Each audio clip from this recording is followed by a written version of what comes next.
Okay, welcome back. We the video I did last class, in class, for some reason the audio didn't pick up, which is very frustrating to me. So I've gone to a wired microphone instead of wireless, and we shouldn't have any more issues now. I thought about going back and doing like a voiceover, but 2.5 hours. Figured, nah, probably I didn't really want to do that, so I didn't.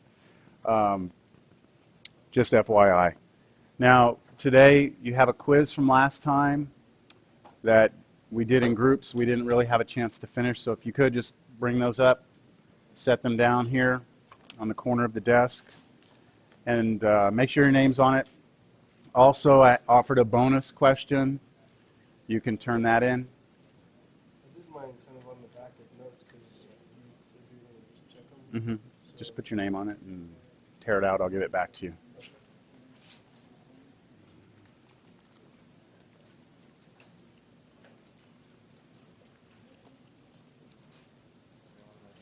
Yep, it's fine. So if you have the quiz and or the bonus question, please turn those in. I won't accept them later. I also have your quizzes from last time, so I'll just call your name. You can come grab it. Courtney.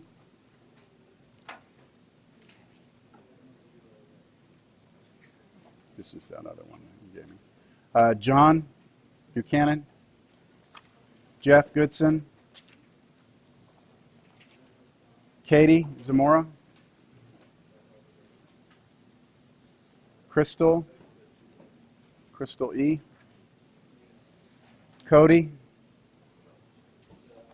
Bianca, Raphael, Cameron, Kyle,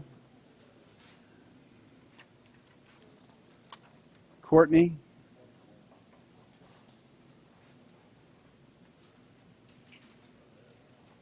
Abby. Yes? All right. Mitchell. Myra.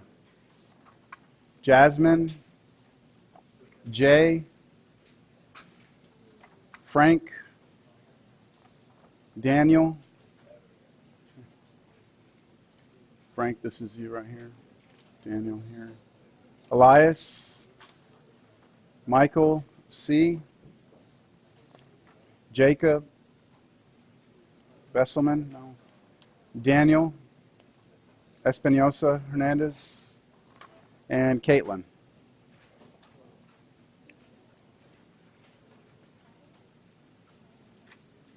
Just set those there.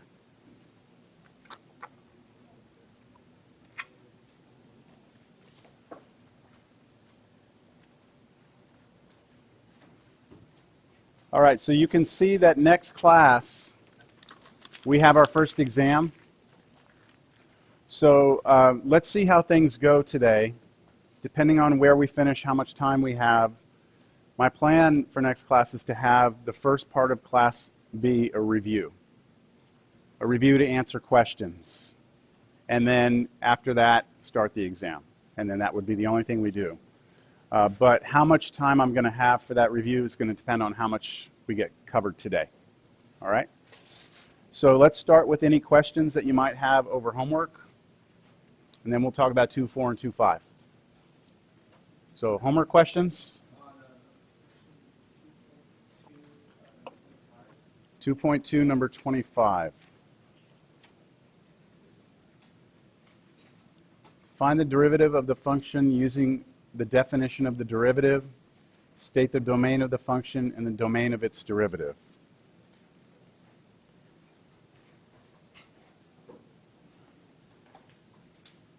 So the function they give you is g of t equals 1 plus 2t over 3 plus t.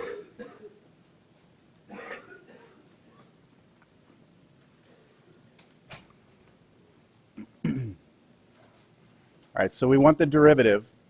By definition, the derivative g prime of t is equal to the limit as h goes to 0 of g of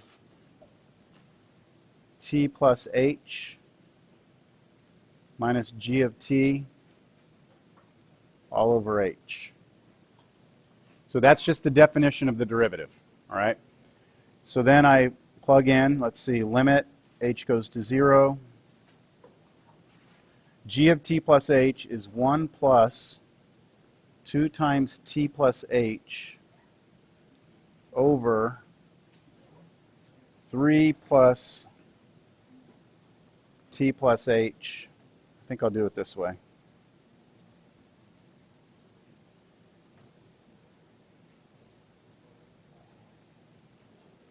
That's just kind of color coding what I've done there. Minus g of t, which is just the original function, 1 plus 2t over 3 plus t. Then all of this divided by h. Is that okay up to there? Okay. What was it? 1 minus 2t? Oh, okay. Thank you.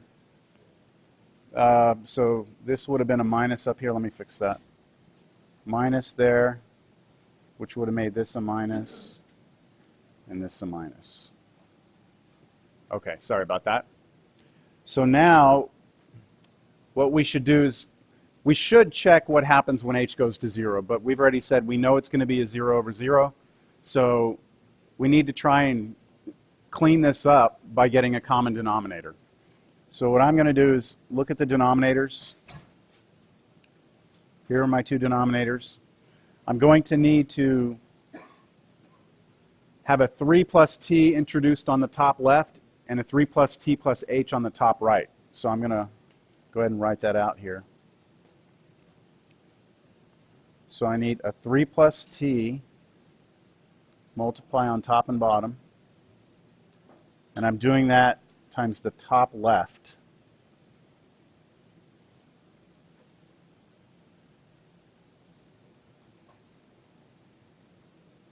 Minus, now the top right stays the same, but I'm going to multiply by what on that side?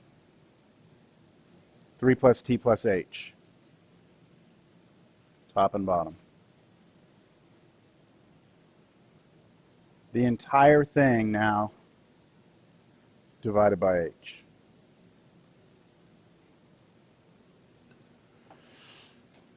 Yeah, fun. So I have to expand all that out.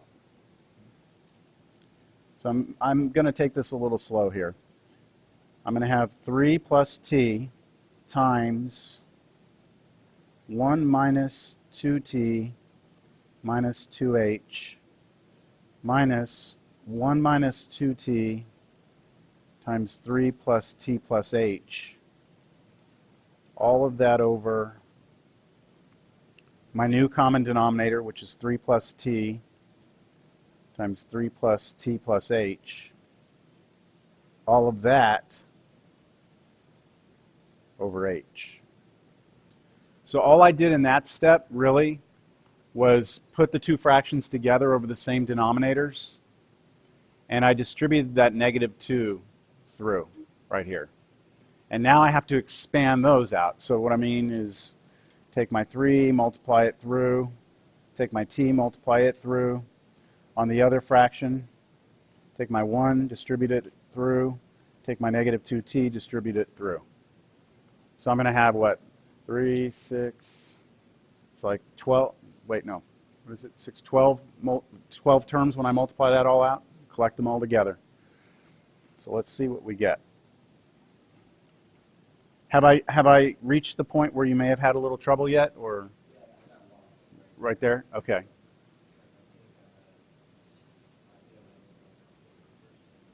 Okay. Okay. That all makes sense, though, what I'm doing?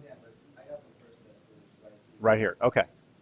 Well, let's multiply this through. I'm going to do that 3 again, right? That 3 is going to go first. So what do I get here when I multiply that 3? 3 minus 6t minus 6h. Now I multiply the positive t through, so I get plus t minus 2t squared minus 2ht, or you could put th also. I know a lot of you are going on to do more math later on in your life. One of those little subtle things, notice on my t's, I curl the bottom of my t's so I don't mix them up with plus signs. It's just one of those things that you might get into a habit of doing. Also, my 2's and my z's, like a 2 is this, that's a z. So I always strike my z's. That's something you might want to consider doing. All right, now we have to pay attention to the negative sign here. So what I'm going to do is I'm going to distribute that 1 through, and then whatever I get, I'm going to change the sign. And that would be distributing that minus sign through. So I'd have a positive 3, but then change the sign to be negative 3. Then I have a positive t, but change the sign to be negative t. Then I have a positive h, but change the sign negative h. Now I'm going to distribute through with a negative 2t, and then change the signs. So negative 2t times 3 is negative 6t. Change the sign will be plus 6t, right? What's my next one?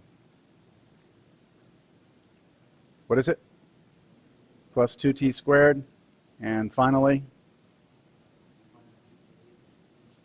minus 2th, but then change the sign. So plus 2th. Is everyone okay with that? Now that's all over my common denominator. What a mess.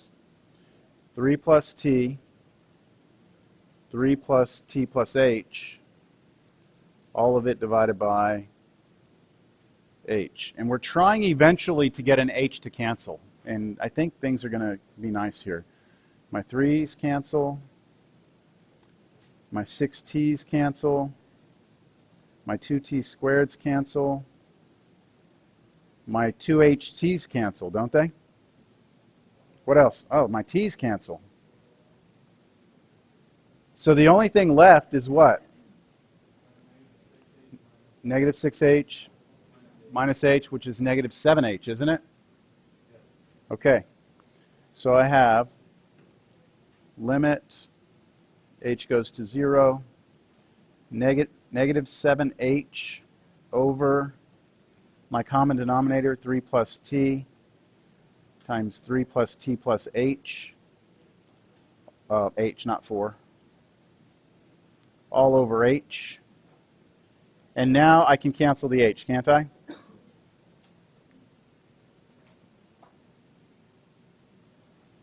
And so I'm left with limit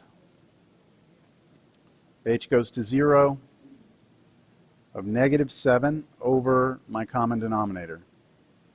3 plus t, 3 plus t plus h. And now I'm ready to let h go to 0. So when h goes to 0, this h at the end is going to go away, and I'll be left with a 3 plus t times a 3 plus t, which is 3 plus t squared. And negative 7 on top doesn't change. Notice there's no more limit, right? I didn't write the limit anymore because I've let h go to 0. So that's it. Whoa. That was weird. Yeah, I already collected the quiz and the bonus, so if you came in a little late, please turn that in now because I won't accept it later.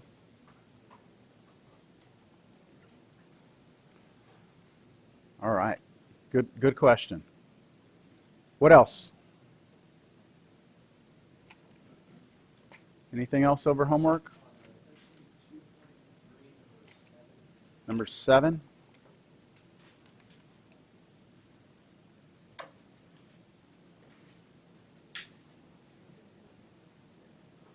So we have the function f of x equals 3x squared. Ow.